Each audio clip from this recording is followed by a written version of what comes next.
Okay, we're going to do a lesson today talking about doing transformations for quadratic function in vertex form. And we're going to tie this to what we've just learned about absolute value because these are very, very similar. So let's review real quick. So for absolute value, our form looked kind of like this.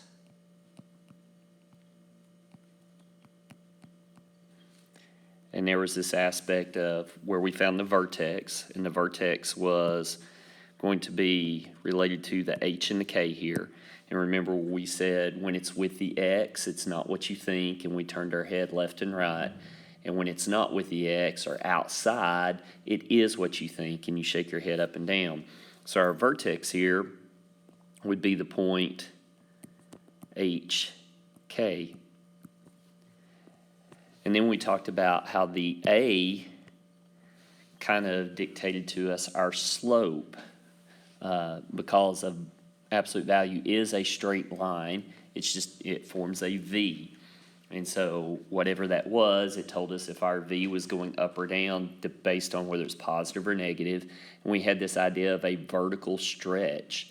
So a vertical stretch is when you multiply it by a value bigger than 1, and it makes your V get skinnier, or a vertical compression, when you multiply by a fraction, it compresses it and makes it wider or fatter.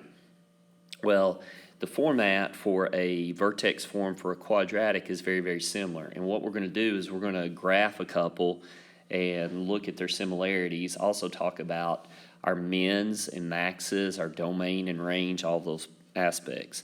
So vertex form for a quadratic looks like this. Y equals A times parentheses x minus h squared plus k. So again, very, very similar, almost identical. So your vertex is still at the same place. Your vertex is still going to be at the point hk.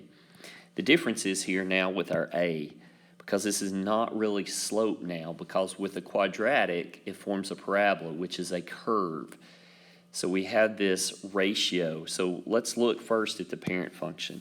The parent function for a quadratic is just x squared. So you have x, and then you have where y equals x squared. So there's always a pattern. We talk about that in math all the time. There's always a pattern. So if this is our parent function, we're starting at the origin, 0, 0.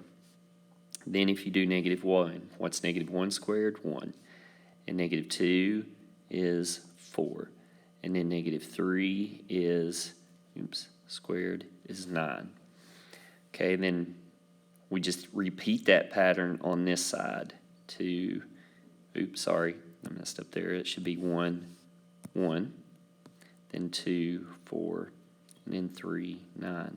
So there's this pattern of increase. This is plus 1, and then we go plus 3, and then plus 5, and then the next one would be plus 7, and the same way here.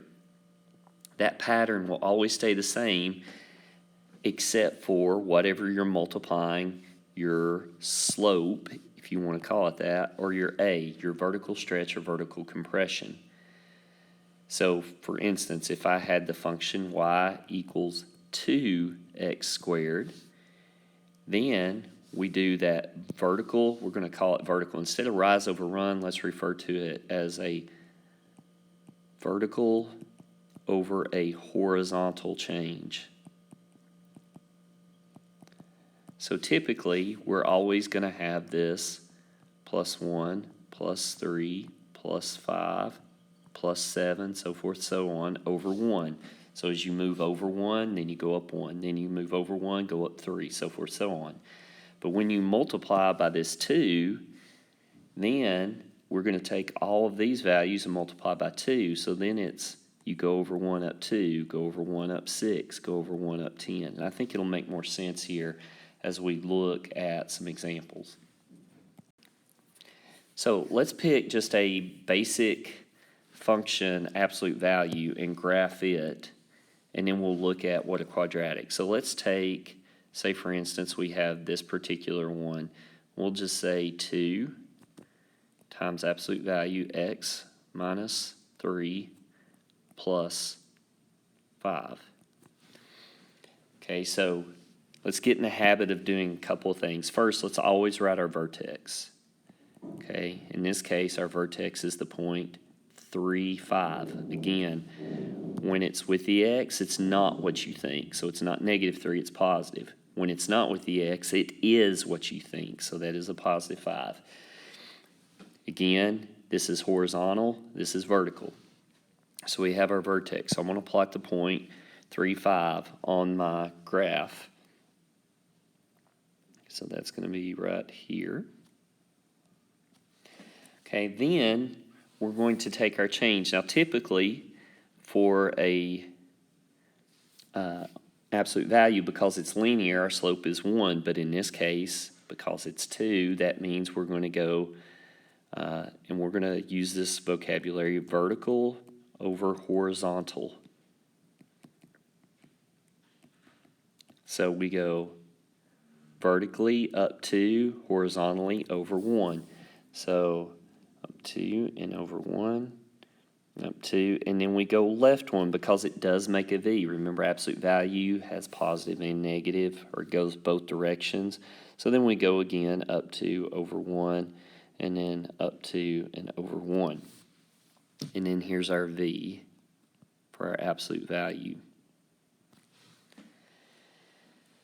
And we talked about if this had been a negative, then what would happen? This would be reflected or flipped. So we would still start with the same point, and then it would go down. Now, a couple of things we addressed with absolute value also was our domain and range. What's the domain for this? Remember, domain for all of these functions is all real numbers. X, it's going to keep getting wider and wider and wider. X is not going to change. So it's all real numbers. Our range, however, is how it opens. This one opens up, again, because this is positive.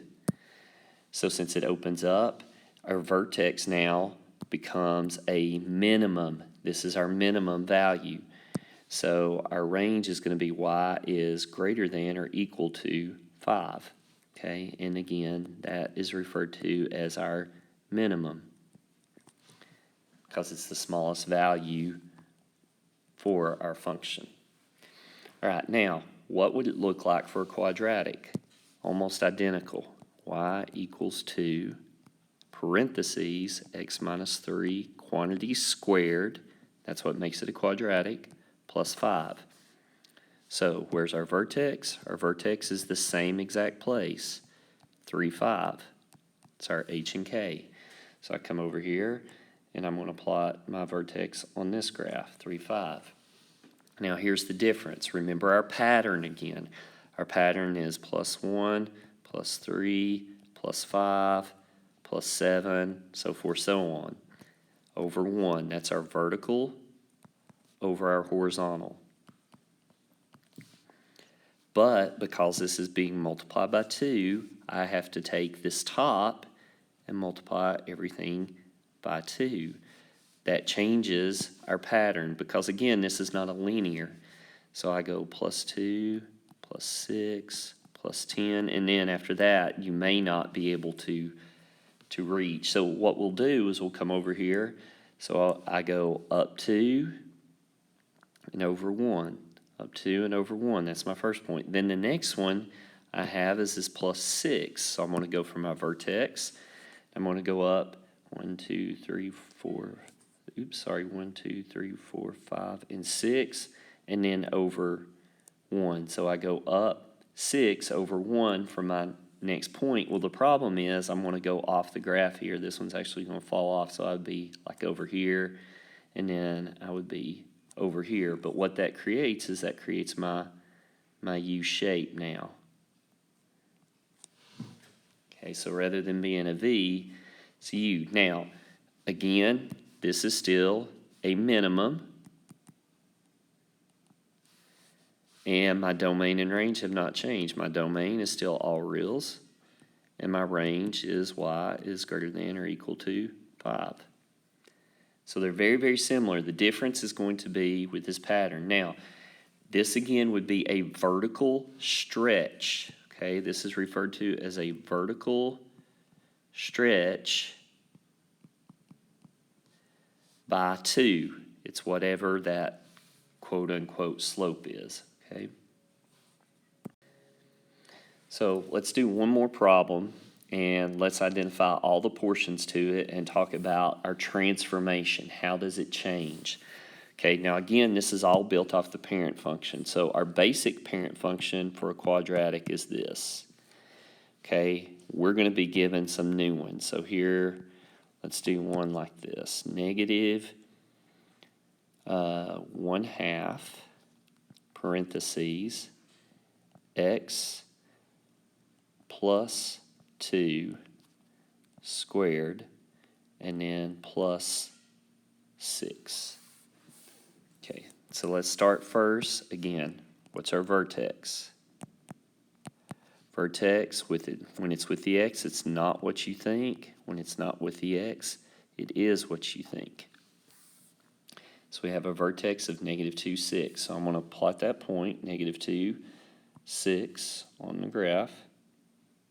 There's my vertex.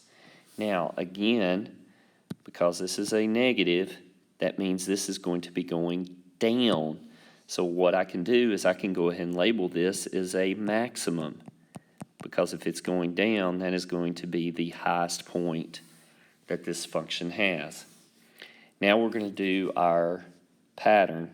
Okay, remember vertical over horizontal.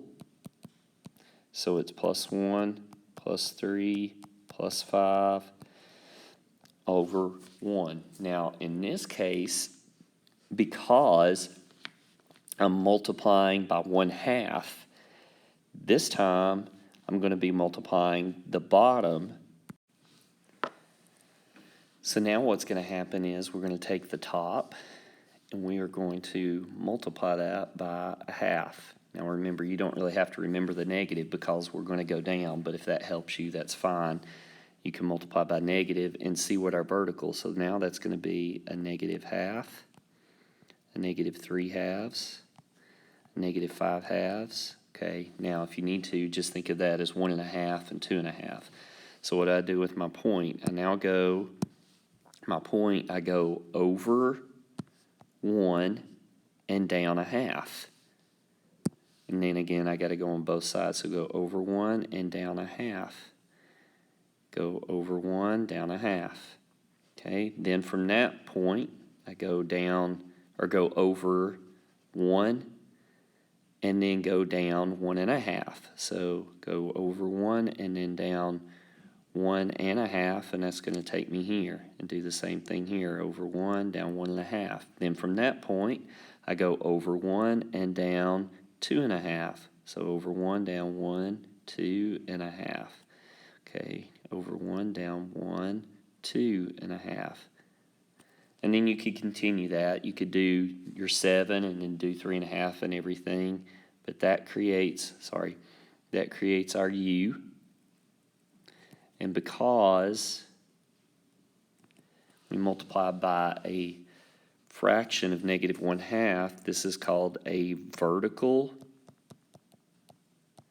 compression.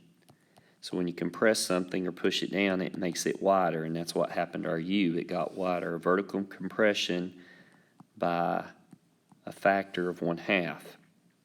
Now, to refer back to our vertex, that had a horizontal shift, or a shift left of 2, and a shift up of 6, because we moved our vertex here left 2 and then up 6 to identify.